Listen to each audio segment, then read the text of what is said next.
Hello viewers, আজরাল blogs YouTube channel থেকে সবাইকে স্বাগত অভিনন্দন। আজকে আপনাদের সামনে নতুন একটা ভিডিও নিয়ে আসলাম। কিভাবে ভ্যাকসিন দিব, ভ্যাকসিন দেওয়ার নিয়ম, ভ্যাকসিন দিলে কি কার্যকারিতা হয় সেগুলো নিয়ে আমি এই ভিডিওর ভিতরে আলোচনা করব।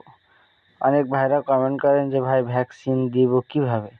দেখেন আমার ভিডিওর ভিতরে আমি নিজেই ভ্যাকসিন দিচ্ছি, প্রত্যেক বাচ্চার 1 ফোঁটা করে। এই আমি যে কৌশলে ভ্যাকসিনটা দিচ্ছি এইভাবে যদি ভ্যাকসিন আপনারা ব্যবহার করেন, সেই ক্ষেত্রে মুরগি সুস্থ থাকবে এবং ভাইরাস লাগার সম্ভাবনা খুব কম হবে। অর্থাৎ রানীক্ষেত রোগ আসার সম্ভাবনা খুব কম আসবে।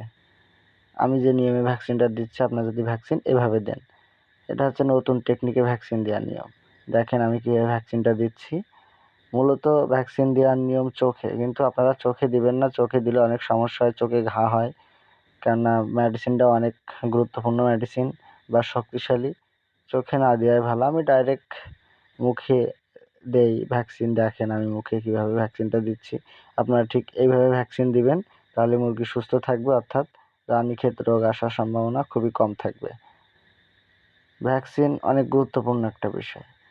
পোলট্রি বাচ্চার বা যে কোনো পশুজাত পোষেন না কেন, প্রত্যেকটা ক্ষেত্রেই ভ্যাকসিন দেওয়া অনেক নিরাপদ। অর্থাৎ ভাইরাস থেকে মুক্তি পাওয়া, ভাইরাস হওয়ার সম্ভাবনা থাকে না। আল্লাহ না করুক, মেডিসিন তো ব্যবহার করাই লাগবে। ভাইরাস তো সেটা আল্লাহ উপরের ইচ্ছা। ভাইরাস লাগলে ঠেকানোর সম্ভাবনা কারণ নেই একমাত্র আল্লাহ ছাড়া।